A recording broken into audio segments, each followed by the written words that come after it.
approach, and we will use a very simple risk management approach. And limited knowledge about what the return process is that drives the value of its assets. So what the bank will have to learn about, this process, and then will use that knowledge that it has acquired over time to determine its leverage, its exposure to the market, and then that in turn will have an impact on the prices and so on. And what we will do, we will study this feedback mechanism. We will show that this can have some interesting results.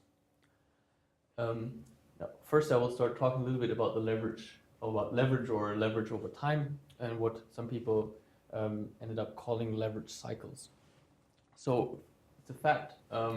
Just look at, in this case, the total leverage of the German financial system over the last, say, 10 years. So see that it varies quite considerably. Yeah? So there's a period right after 2001, say, where there was the dot-com crisis sort of had passed, leverage was picking up again, people became pretty confident, then it kind of leveled off, and then the financial crisis hit and leverage really dropped dramatically and then kind of started climbing again. So there is a lot of variability, and people have started to wonder, well, what drives this, and maybe what other bank balance sheet variables is it related to, this kind of cyclicality or variability that we can see over time. And Adrian and Shin have studied this quite extensively using a data set ranging from 63 to 2005, looking at broker dealers. In this particular case, basically investment banks, and looking at how their leverage changes with changes in assets. Okay, so here on the x-axis you can see growth or quarterly changes in leverage and quarterly changes in assets. And what they notice is, well, there is this positive correlation. And well, that's interesting for one particular reason, namely, if you suppose that now there is a shock to the value of the asset of the bank, yeah, you would then, looking at this graph and sort of supposing some sort of causality, yeah, from this correlation, then you'd think, well, if assets are shocked and there is a positive movement in assets, then banks would respond with a positive change in leverage. Now, if they change their leverage, they will expand their balance sheet, buy more assets, and then in principle, there's market impact that should drive asset prices up even further. So there should be a subsequent following positive shock in asset prices. So that idea that there is a feedback between leverage and asset prices shows you that there can be a positive feedback loop and a potentially destabilizing feedback loop. It's one of the ideas that also lies at the heart of this and at this paper. So this is why it's interesting to look at sort of leverage cycles and why they can be destabilizing. Obviously, the whole thing also works the other way. So if there's a negative shock, banks will respond by reducing the leverage. Okay. So after this empirical motivation, just going to give you an overview of what I'm going to talk about. So I'll talk about an intuitive sort of way of thinking about our model that we'll present here. Then I will describe the model in more detail. And then I will present 3 results. One result basically about the dynamics of the leverage cycle. Yeah? So first of all, showing that given some simple ingredients to our model, we can have leverage cycles, by which I mean sort of endogenous irregular oscillations in our asset prices and in our leverage. I'll demonstrate that, and then I will move on to the question of controlling the leverage cycle. Is there a way that the regulator can maybe be smarter about the leverage policies that it will impose on banks or other kind of investors in order to mitigate these cycles that we've seen in the first part? Okay, and that will yield results 2 and 3, and then I will finish with some conclusions. Okay, so this is now a very simple story of the leverage cycle. There may be others, and I mean, we're certainly not the first ones to talk about this. So Giannakopoulos has written extensively about this, Adrian and Shin as well. But the basic idea is that in good times, when perceived risk is low, leverage will go up, and in bad times when risk is high, leverage will go down. Okay, and then asset prices will respond accordingly to leverage, right? So as you've seen in this initial picture, there is a positive correlation. So one would expect, as people go and increase their leverage, asset prices will go up, and conversely, if leverage goes down, asset prices will go down. So basically, there's a system now in three variables: leverage, prices, and perceived risk, where leverage depends on the perceived risk, prices will depend on leverage, and perceived risk will then again depend on prices, because, as I said, banks don't really know what's the return process of this asset. Yeah, so they will have to learn over time. So historic price movements will affect what they think the perceived risk is, and this is to some extent, well, obviously here really bounded irrational agents. Yeah. But to some extent, I think a good assumption, because, say, during the financial crisis, investors really had a very strong sense of risk in the market. So they saw, well, there's a lot of volatility going on, a lot of potential losses. So one could certainly argue that they had a higher perceived risk at that time than, say, prior to the financial crisis. And now, so we take this very basic idea and we try and formalize it a little bit. Okay, so as I already said, we'll look at the feedback between leverage and risk. We look at then the dynamical properties of this leverage cycle, and then possible ways to control and mitigate the leverage cycle. As already said that basically. And to give you a flavor of what are the three results that I already mentioned in the outline. So the first result is, if you have this feedback between risk control and asset prices, you can get endogenous irregular oscillations, namely leverage cycles, and I make this more precise later on. Then if you have risk-based leverage policies, meaning if you say that the leverage, sort of a constraint on the leverage that a financial institution can take is a function of the perceived risk of its portfolio, then the policy which we identify as sort of optimal, given a certain criterion, turns out to be pretty close to constant leverage. And I will make this also more precise what I mean by constant leverage. But this is an interesting result, because there's a debate going on whether one should have, say, pro-cyclical leverage rules or counter-cyclical leverage rules. And some people, like Andy Haldane from the Bank of England, actually said, well, maybe it's best to just have constant leverage. Let's just make things simpler, and you just give banks a constant leverage ratio, and have them deal with that. And our result, to some extent, underpins this hypothesis. Yeah. And then the third result is that if you look at a price-based leverage policy, and that would be maybe you could think of it as a counter-cyclical capital buffer. Yeah. So you'd have a regulator now observing asset prices, and you'd say, I have an acceptable level of asset prices, I want to target this acceptable level of asset prices, and I base my leverage on that.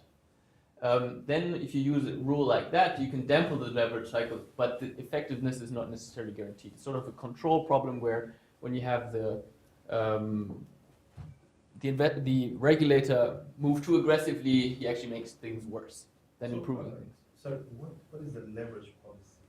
Yeah, I will in the next few slides I will make this clear. Okay, but what I mean by leverage policy basically means is you'd have a bank or a financial institution that has, due to a regulator, a certain leverage constraint that it has to that it has to respect, and this constraint can be a function of different variables of the system. Yeah, and I distinguish between two sort of inputs into this function that determines the leverage constraint. Here that would be the perceived risk, yeah, and here that would be the perceived risk too, but also another aspect, namely asset prices and what the level of the asset price is. Okay. Existing leverage policies don't depend on anything, right? They're just a constant. Well, I mean, you mean in Basel III. Yeah, it's a constant. It doesn't depend on anything. If you take Basel III, okay, yeah, there you have leverage which is just constant. Then on the other hand, if you say go prior to the financial crisis and say what was the implication of Basel II, okay, Basel II to some extent implied a procyclical leverage constraint. Okay, and I'll show the sort of the reasoning behind that, but it's pretty straightforward reasoning, and people have argued this before. In Okay. Basel II, there's no constraint on leverage. There is no constraint on leverage, but there is a constraint on. So there's a constraint on the value at risk, right? And in our simple model, that then translates into a constraint on leverage. Yeah. I have a question. What do you actually suppose regarding the functions which you propose? So, for instance, price is a function of leverage. Mm-hmm. So, how does this go? Well, this is I will show you. Okay. This is really just conceptual. Okay. Bear with me for a few minutes. Is that okay? Yeah. Okay. Okay. I'll wait for this part. Okay. Sorry if I. So this is an economist stuff. So he first gives the results, then the model. Well, yeah. So, as opposed. Okay, so you will also not like this slide because it's too verbose. So our model contains three components. Okay, we'll have a bank that invests into a risky asset and a risk-free asset. It estimates the volatility of the price of the risky asset. It's subject to this leverage constraint that is imposed by a regulator, and it borrows more or less from an outside investor to achieve the target. Okay, so it has a target leverage. If I'm not at the target leverage, well, I'll go and borrow some more and use what I've borrowed to invest. Conversely, if I'm above my target leverage, I will have to deleverage, so I'll have to sell some of my assets, pay back some of my debt to reduce my leverage. Then we have a noise trader. It's basically just the counterparty to the bank in this market. And then we have an asset market. We are using market clearing here, so basically to respond to your question sort of qualitatively, how prices are come about is but through the investment decisions of banks and noise traders in a market clearing setting. So we just equate demand and supply and solve for the price. Okay. We can also do the same model with a market impact sort of function on some stochastic price process. The results don't change, so it's pretty robust to the price formation mechanism here. Yeah. Now, I want to focus on two key ingredients to the model, and I already alluded to that before. So we have risk and leverage, and this slide really shows you how simple of a model we have here. Yeah. So start with perceived risk.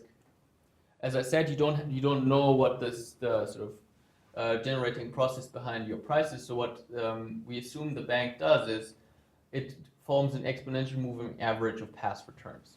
Yeah, this is not say the most sophisticated way of doing it, but it's also this form of taking squared returns and forming an exponential moving average to estimate the variance of that process is sort of within the finance literature or banking world referred to as risk metrics, and is sort of a relatively standard way of approximating the covariance matrix of a portfolio. Okay, it's not very sophisticated, but it's sort of an okay way of doing it. And now we look at leverage. Okay, and as I already said, leverage sort of pops out when looking at the value at risk constraint. So we put ourselves into this Basel II world in a sense, and suppose that now we have a naive bank that assumes that this return process is normally distributed with this variance that it has estimated here.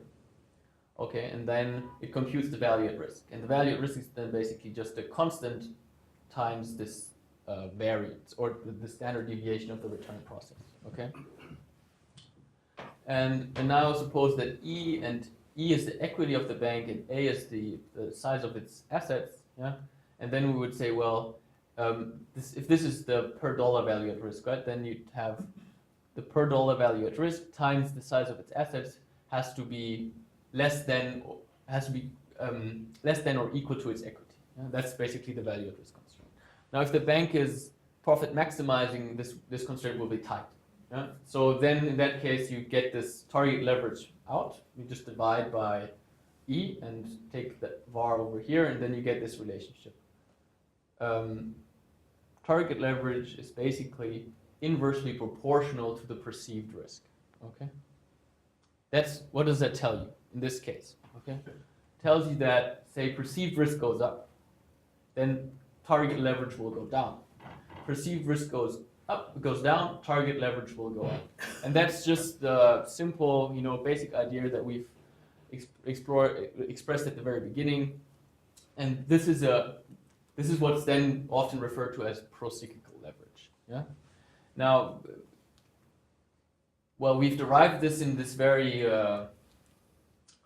crude way of making this assumption of normality, but well, you could basically argue that, well, even for heavy-tailed distributions with finite variance, you can still recover a relationship that's, linking the target leverage to some constant over the risk, or the risk to some exponent, or some sort of transformation, but you will still have an inverse relationship between target leverage and risk. So we would argue that while this is sort of derived in a specific case, it's actually got applicability to more general cases. You don't need to assume normality. I mean, we're just saying they compute their value at risk in this way. Yeah. That's it. I mean, I don't know anybody who doesn't increase their value at risk and volatility. Yeah, exactly. So. It doesn't assume. Yeah. You had a question? So you're formulating this for the case where you just have one family of distributions, like normal or something heavy-tailed, but what if the family of distributions changes Over time. Well, that's a good question. I think, this is not about the objective distribution. The objective distribution can be completely different and unknown.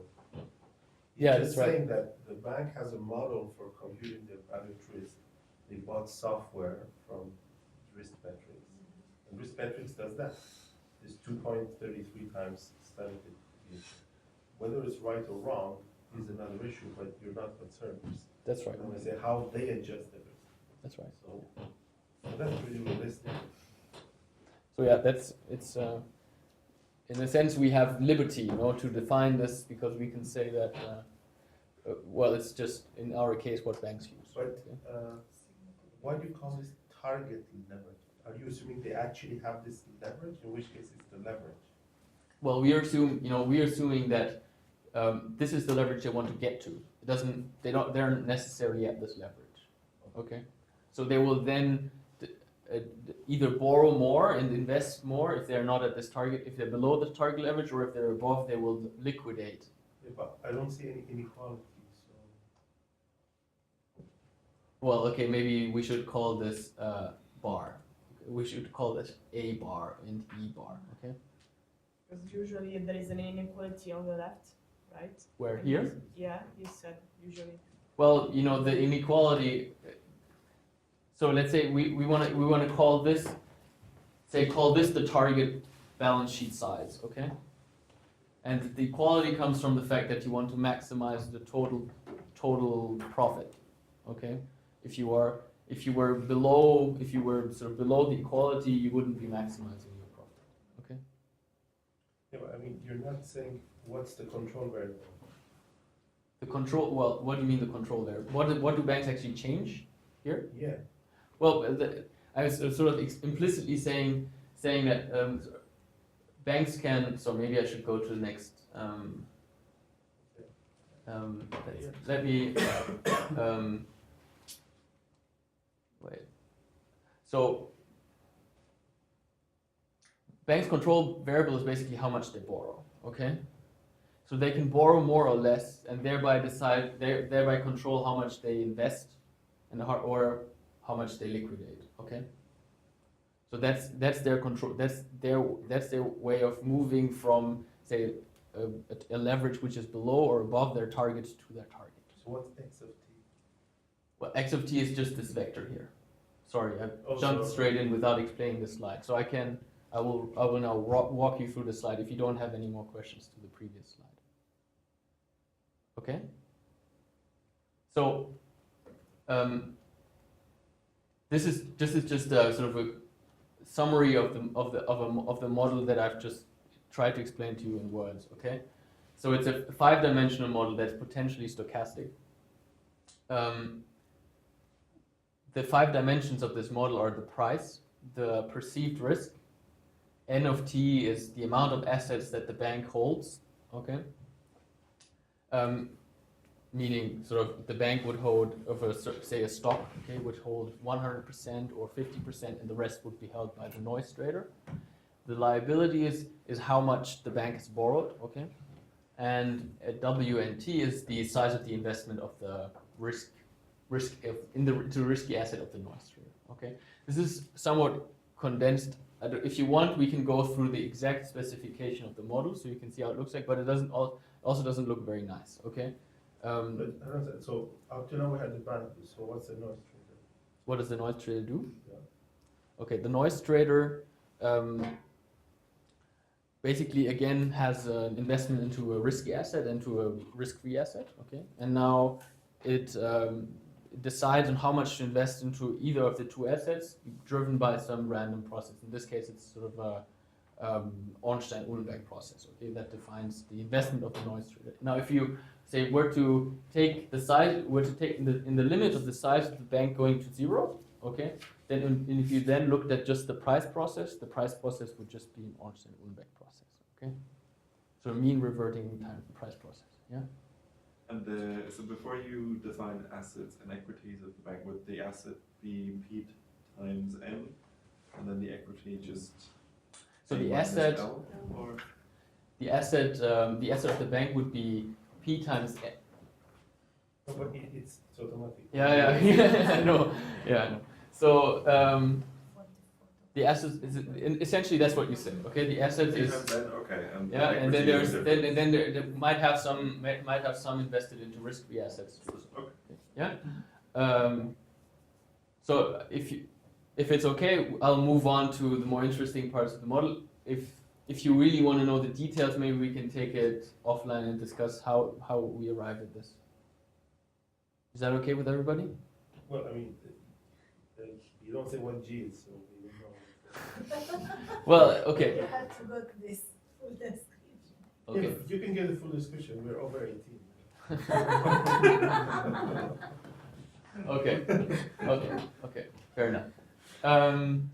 So the full description of the model. You have the target leverage here, okay? Ignore this sigma 0 squared here. We'll not talk about this today. So you have here, basically target leverage is proportional to some constant times the perceived variance to some exponent, okay? In our simple case, we've been looking at now exponent 1/2. Then this is the distance to the target portfolio, okay? So you look at what's my equity today, what's my target leverage, what's the difference, okay? This is how much I will want to change my balance sheet to achieve my target portfolio. This is how much I want to borrow. This is basically the size of my balance sheet. So this is how much I hold of the stock divided by the weight in the stock. So I basically have to add also my risk-free investment to this. So that's why I divide by the weight here. This is how much I hold in risk. This is what I hold in the risk-free asset. So in C, the cash. Say this is what the noise trader holds in the risk-free asset, CN. These are just definitions. Doesn't tell you any dynamics yet. This is basically G. Yeah. So this is the variance. How the variance evolves according to this exponential moving average. Liabilities just increase by the amount I'm borrowing more. So how far am I away from the target portfolio size? I add that on. This is how the ownership of the asset changes in one trading step, depending on how much the bank decides to buy or sell. Yeah, and how much well, yeah, and how the price turns out to be at the end, yeah. And then the price is determined, as I said, by this market clearing mechanism where it adds supply and demand, where there's sort of one unit of this asset that can be bought, okay? And then I equate the supply for this one unit time with the demand for this one unit, which gives me a price, which is basically a function of, well, the size of the investment of the noise trader and the bank divided by what their you could think of this as sort of their previous investment, okay? But this really just algebra, you know, it's just you turn the crank and solve for P, and that's what you get out, yeah? And this is this is somewhat an old specification of the noise trader. Right now this won't give you exactly an Ornstein-Uhlenbeck process in the limit of the bank going to 0, but it still gives you sort of normally distributed returns and so on, in the absence of a bank. Excuse me, could you please recap what is W and C? Sorry, WB is the fraction of the assets that the bank invests into the risky asset, okay? And WN is the fraction of its assets that the noise trader invests into the risky asset, okay?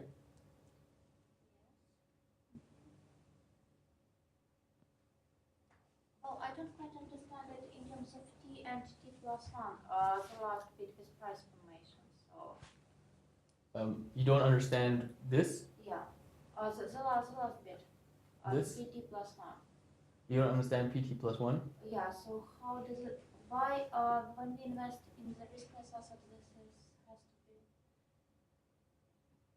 T plus 1, while for the risk asset, this is the previous period. Say again? Why the first one is in the previous period, the second one is has T plus 1 for the risk. Well, this has T plus 1. Here or where? Yeah. Well, because we want to look at how much does the noise trader want to invest. So in this case, we're making the simplifying assumption that the bank doesn't change its portfolio over time. So this WB is not a function of time in this case, okay? So this is a constant, yeah? This is a constant. This is a function of time. So in order to compute the price at T plus 1, we want to know what is the investment size of the noise trader at time T plus 1. Okay, that's why this T plus 1 comes in here. Why does it come in here at the bottom as T? Is because we use this basically to compute what's the previous position of the bank of the noise trader. Okay, that which will determine how wealthy it is, which will determine how much it will be able to buy in the next time step. Okay, that's why you have these two T's here, T plus 1 and T. Okay, but VB you always take as constant. VB, WB, yes, yeah, okay. Sorry, I apparently underestimated my audience today. So I wanted, do you have some more questions? Okay. So now let's look at what happens if we simulate this. Okay, we just put this system on the computer and let it run for a number of time steps. Yeah, and well, you get this out. The top panel is the deterministic case. So in this case, the noise trader just has a constant investment fraction. You know, it just sort of doesn't. There's no noise, and in the bottom panel you have the stochastic case. Okay. Now, basically, the takeaway from this is that you get these endogenous oscillations. Yeah, meaning that prices go up as leverage goes up, and then sort of move up, and then there is a crash.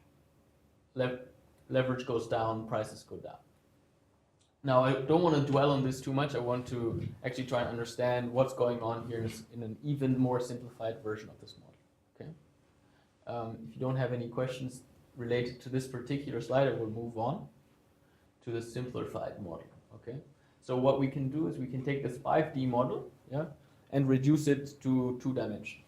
Yeah, and we can do that by saying, well, we say there's no noise trader.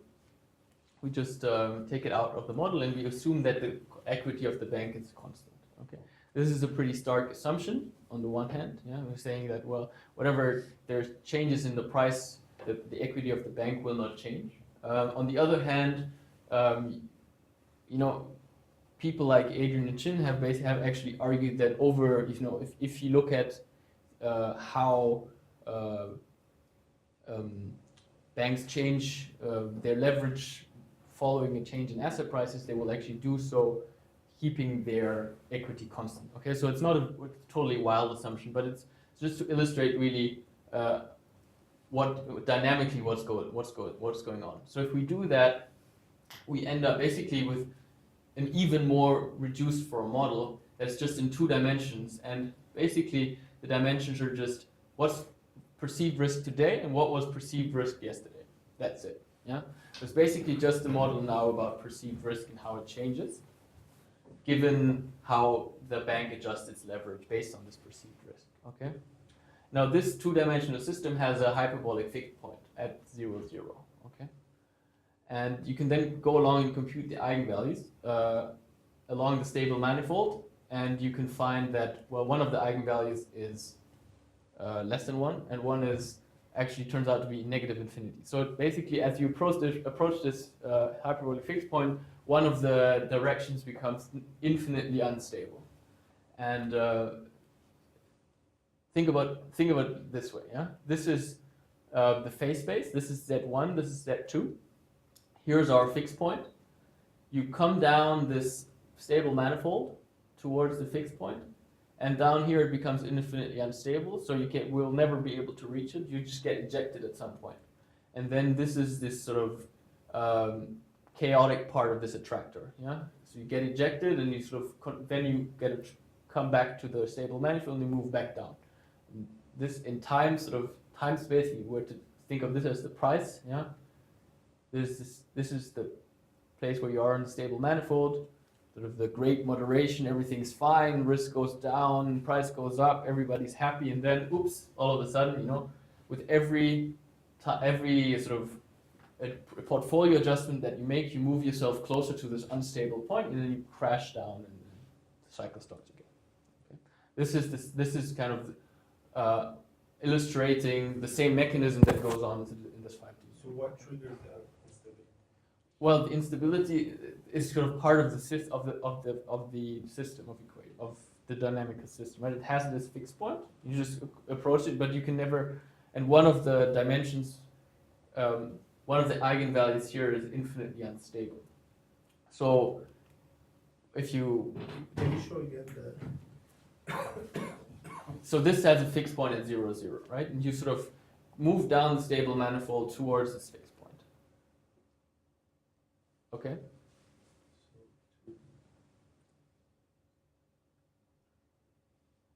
What does it mean to take the limit along the stable manifold? What I'm trying to say is, you know, it depends on how you take the limit. What I mean, you take the limit along this line A directional derivative. here. Yeah. Well, Or you take. Can you show again the model? So this is the same model, and it just. Yeah, this is the model. If you make these 2 assumptions, you take out the noise area and you make. So now it's a purely deterministic model. Now it's purely deterministic. Yeah. And,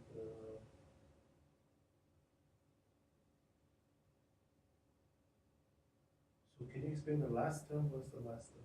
This year, Where does this come from? this comes from the exponential moving average. So this is supposed to be the return square. Yeah. So why is the return square the ratio of the model? Well, Oh, because here the return is the model. well, There's no here actually noise. because the equity is constant, you can say that the price will just be directly proportional to the amount of leverage that the bank takes. Okay. So just bear with me, okay? So say price is just directly proportional to the amount of leverage that the bank takes. Yeah. Yeah. So here there's no noise trader. So there's no only noise the trader. bank. Yeah. And there's only one asset. Yeah. So who's buying, who's selling? Well, there's no notion of who's buying Okay, who's so selling. then It's just, why can you have a price in the model? well, I mean, that's just what, if you take the equations and you just say, well, WB is 1 and N is 1, then you would get an equation for the price, which is just that. No, I understand the special case of the Chris model, but I want to understand why this case makes sense, because you, okay, say the asset is, I don't know, housing. Yeah. And the banks the only thing they do, they give loans for buying houses. Okay, And they're the same ones that also buy the house from themselves. I don't. So there isn't oh, much. So there's, yeah, as you said, there is no trading partner, no explicit trading partner. Yeah, but no, but it's still, still. So it means if the bank leverage increases, it means they give more loans. Yeah. So people buy more houses, and it increases the price. Is that what happens? that's the idea. Yeah. Okay. And this is linear. This turns out to be just linear in the leverage. Yeah. Okay. Yeah. Now leverage is inversely proportional to risk. Okay. Yeah. This is why you get this. Okay, but where does risk come?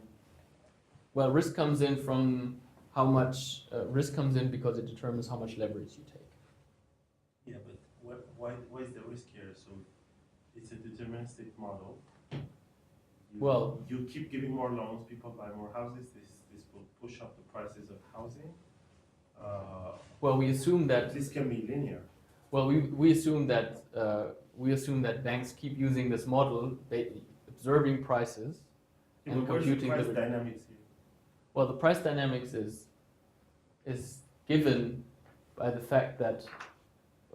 Can you write the price equation? Okay. Yeah. So, if we establish that the price would be some constant times the leverage, okay? Okay, so it's just linear leverage. That's what comes out of the model, okay?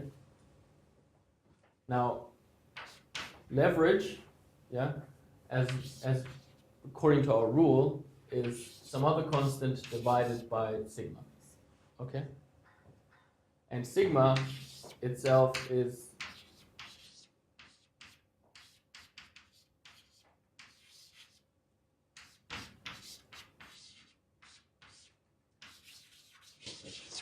yeah, Oh, no, what's the log? the log. A log of PT Yeah. over PT. Exactly. So that establishes this link. Okay. Excuse me, Okay. but why you haven't price target leverage? Because then you have an actual leverage, and Sorry. so you have to have an actual leverage rather than target leverage. Well, in this case, you're always at the target leverage immediately because the leverage just moves straight proportionally with the change in the price. Okay. Okay.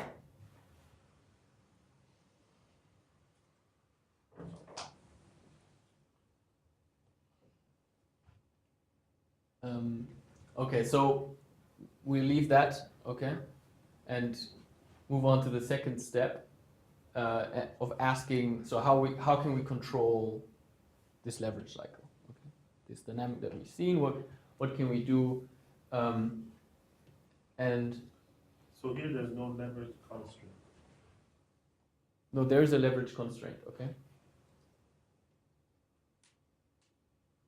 Well, where? Well, where's the leverage constraint comes is well. I mean, what do you mean here? But none of the equations you showed there was an inequality upper bound on leverage. Oh, we're just saying, okay, the leverage constraint is tight, okay, because the argument is, well, if you are a profit maximizing bank, you always want to be at your maximum leverage. Okay. You always want to try and be there, okay? That's why you have a target leverage rather than a leverage constraint. Okay? So Even if volatility is really, really high. I'm sorry? Even Well, if- within our model, that's what we are saying, okay?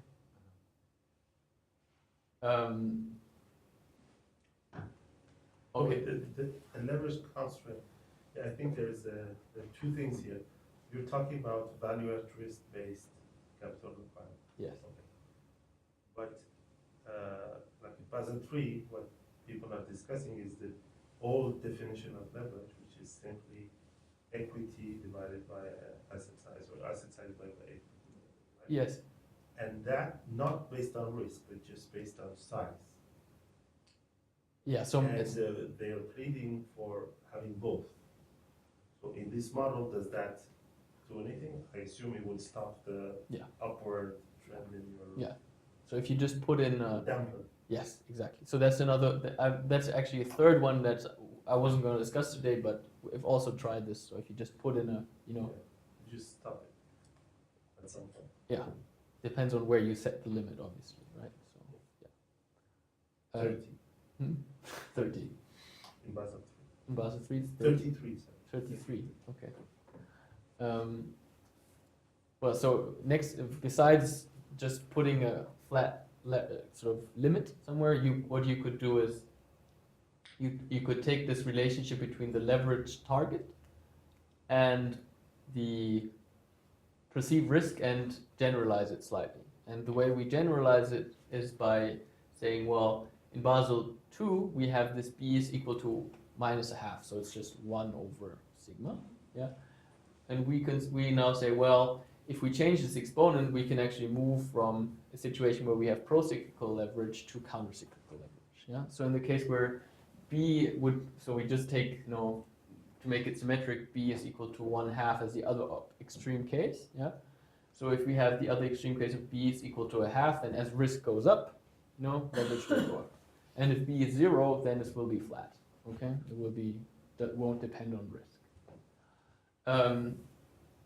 And then our question is, given this alpha, given a particular alpha, what's the best choice for b in order to maximize what I will show you exactly what criterion we'll be maximizing, but what's the best choice here from the perspective of a policymaker, okay?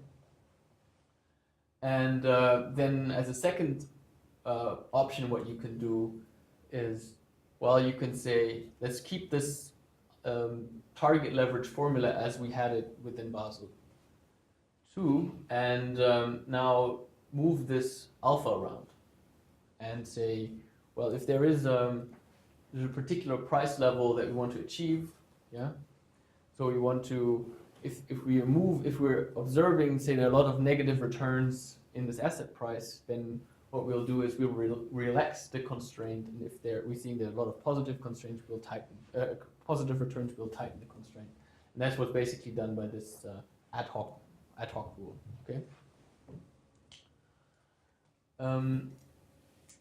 Now let's jump straight into point 1. Okay. Now this figure contains quite a lot of information. Let's go through it slowly. Yeah. So what we've done here is you've got on the x-axis this parameter b, which tells you the exponent of this leverage policy rule. And if it's negative, it's pro-cyclical. If it's positive, it's counter-cyclical. And then here you have this proportionality constant alpha. Okay, so moving from 0 positive upwards. And then what we've done is, well, we've explored this grid basically, and now there is a region for very high alpha, yeah, in which the system just becomes unstable. The whole thing just explodes. Okay, this region is determined by this green, or sort of the boundary is this green line. So everything above the green line is unstable, completely unstable. Everything below this green line has these oscillations, okay, that we have talked about. And now the question is, within this space here below the green line, where the oscillations say relatively small, but still allows relatively high leverage. Okay, so as you have the example that Rama gave, you could just put in a leverage constraint, say leverage 1, okay, and let's remove the problem totally. Yeah. Now, however, if you are a policymaker, you want banks to take on leverage. Okay, leverage is what provides credit after all. So our criterion that we've chosen is basically a ratio of our criterion, say J, is the ratio of over a particular run of our simulation, yeah, is the ratio of the average leverage, realized leverage that banks took on over this run, divided by what we call the realized shortfall, which is just basically the average tail return of the loss distribution. Yeah. Okay. So we take the average of the returns in the asset price, given that the returns are less than some RQ, which is this cutoff of the return distribution. Yeah. And this is now our objective criterion. So we're saying, well, we want as high leverage as possible, but with as low realized shortfall as possible. Yeah. Well, and then then we plot this curve here, the blue line, yeah, which is basically telling you for a given alpha, at which b is this value here maximal. Okay, and then you can also just forget about alpha and look only at b, and then you can plot this line, which tells you directly here this ratio. So basically this criterion is here on the right axis. Yeah. What you can see is that, well, the optimum occurs relatively close to 0. Okay, and this is the second result that I mentioned at the beginning, is that, well, according to our model at least, it might be best to choose a leverage rule which is maybe slightly countercyclical, but relatively close to constant leverage. I mean, we can't really say, this is not a precise result. So the way I want to frame this is that it sort of indicates that constant leverage is pretty good. I don't really want to emphasize so much the fact that this is positive rather than negative. Okay, but the fact that it's relatively close to 0 is important here, I think. There are no questions related to this figure. I'll move on to. Yes, so can you explain the sentence out there? Optimal leverage policy is close to constant means that you should choose 0. This is exactly what this figure tries to show. So if you look at our criterion here, plot on this right axis, and if we plot the value of this criterion for every b, yeah, we see that it peaks at a b relatively close to 0. So meaning it shouldn't depend on. Meaning that it should probably not depend on sigma squared. Yeah. So the constant leverage limit rule seems to be. Yes. Seems to be nice. Yeah. So they were right. Well, I don't know. I think it's not obvious a priori. No, it's not obvious because you can have a different argument. Because here you use only one asset. Yeah. And the whole thing works because there's only one asset. But if you have a portfolio, even 2 assets, well, the response to the leverage construct can be to shift your allocation.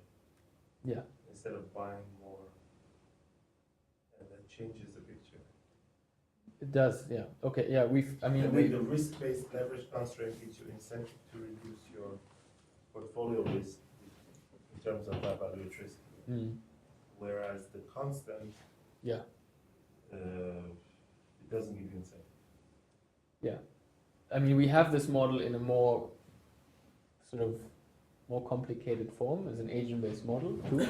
So in this setting, we could rerun these experiments, say with where the agent has the option to rebalance his portfolio in order to sort of minimize the overall portfolio risk and sort of match a risk-based criterion. Yeah. But this should imply something about the Kepler requirements, right? Because instead of using var as a Kepler requirement, you choose that function alpha times sigma squared to the b, and Yes. you said that now b is close to 0, Yes. right? Yes. But what would this imply for the Kepler requirements? Because this was your starting point, right? You said value at risk times the assets should be equal to the equity. This is Yeah. how you get to this Yeah. setting. So what would this be equal to 0? Well, it would Imply- imply that you would basically use a constant weight Of to equity. So, well, I mean, for a capital requirement, what it means is that you, rather than using an IRB approach, you'd use constant risk weights, right? Rather than saying, well, let's compute the risk weights using some model of the volatility of our assets, and then compute the risk weights, and then compute the risk-weighted assets, we would just use constant risk weights, which are not a function of volatility. Yeah, that's kind of what this implies. Yeah, but if you look at it at a portfolio level, You can it get doesn't look- you get bad incentives in the sense that you will penalize less risky assets. Yeah. So this is an aspect that our model doesn't capture because we just have one asset, as Rama said. Okay.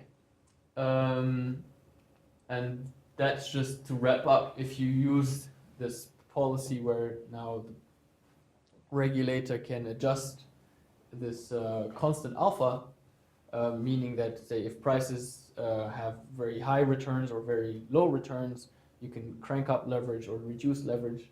You can reduce you don't really get rid of these cycles, but you reduce the amplitude of them. And you also get these little squiggles, which are basically just an artifact of the fact that you have got somebody who's playing constantly with the leverage, so you get this kind of control artifacts. And now if you explore this, it's sort of the aggressiveness of how aggressively the regulator adjusts the leverage and what's its horizon over which he tries to estimate the return of the asset, you can see that there's some sort of band where it appears to be optimal in the sense that it reduces the volatility of prices in this region. Yeah? Whereas if he becomes very aggressive, it actually makes things worse. So in the sense, there's no over-regulation or there is too much control, too fast control, and you make things worse again. So that's result number 3, meaning that, well, these results, so if you were to have putting this back into the context of, say, real life, if you were to have a countercyclical capital buffer, and you would ask, well, how should we best deploy this capital buffer? Well, we should be careful not to over-regulate, because otherwise we might be interfering with the system too much and destabilizing things again. So there seems to be this trade-off, at least. And that's it. Just to recapitulate, so if you couple risk management with historical estimation of risk, that can lead to endogenous instabilities. So based on the trade-off between risk and leverage, there appears to be an optimal leverage policy that is close to constant leverage. And finally, if you have this temporal adjustment of leverage, you can mitigate the leverage cycle, but that will depend strongly on the parameters. Any questions?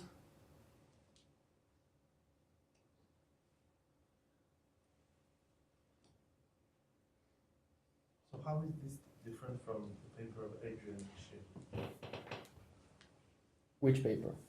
Oh, we have a paper where they have exactly this leverage, which is a function of value at risk. Well, I haven't.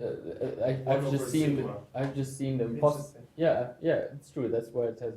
That's what has inspired it. But what I've, I don't. At least the paper I know, they postulate this as a potential mechanism, but they haven't gone and understood it or tried to implement it in the model like this. And, well,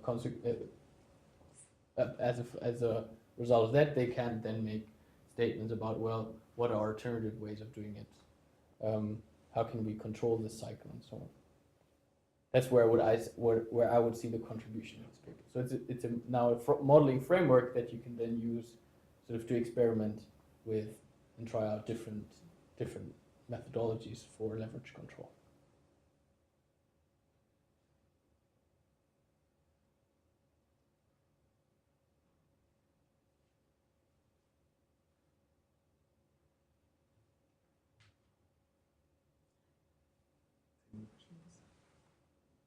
All right, let's end here.